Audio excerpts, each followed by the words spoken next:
Magandang tanghali po. Lunch po tayo. Meron po ako rito yung chick silog. So, i-measure ko rin po siya. Same thing. 2 sunny side up na eggs. Of course, ang ginamit po dyan is coconut cooking oil. Tapos ito pong chicken wings. 4 pieces po na chicken wings. Salt, pepper, at saka garlic powder. Yun po yung ginamit dyan. And then meron po ako rito konting shirataki konjac rice. So, yung wet po ito. Galing po ito kay Jedder's Grindahan. Ilagay ko na lang po sa description section yung link kung gusto nyo pong bumili po nitong shirataki konjac rice. Kumuha na po ako ng baseline blood sugar, 94 po currently. Of course, via the Otay CGM po yan. Balik po ako after 1 hour, 1 hour 30 minutes and we'll see kung ano pong gagawin niya sa blood sugar ko.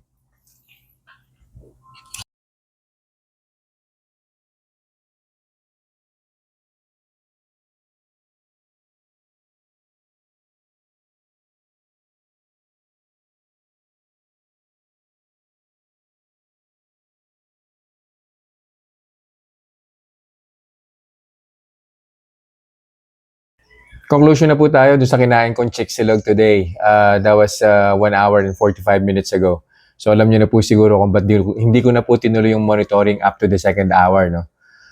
Nag-start po yung blood sugar ko, 94 first hour, bumaba po siya agad. Nag-86 po siya, 94 to 86. And then after 30 or 40 minutes po yata yan, no? Bumalik po siya, 92. Yung arrow right after the reading, as always, no, padiretso na po siya. So, hindi na po gagalaw yan. Most likely, magkakaroon po ng fluctuation yan. Pwede pong mag-92 ulit, bababa po ng 88, 86. Doon na po maglalaro yung blood sugar ko. So, ang recommendation po natin, no, wala naman pong problema rin sa kinain ko for as long as yung sa chicken, salt, pepper, at saka garlic powder lang po yung ginamit po namin doon. And then, coconut oil po yung ginamit for frying. You can also cook it using an air fryer para wala na pong oil na kasama. Okay din po yan. Yung shirataki konjac rice na ginamit ko po dito sa chick silog na to, pwede nyo po siyang hatiin into 2 para pwede nyo po siyang gamitin in 2 meals. Masyado pong marami para sa akin yung isang serving po nun kaya half lang po yung ginagamit ko. Well, kahit ubusin nyo po yung buong serving, hindi po gagalaw yung blood sugar po ninyo dyan. Tested na po yun. So yun lang po for this review. I'll see you guys in the next vlog. Bye-bye.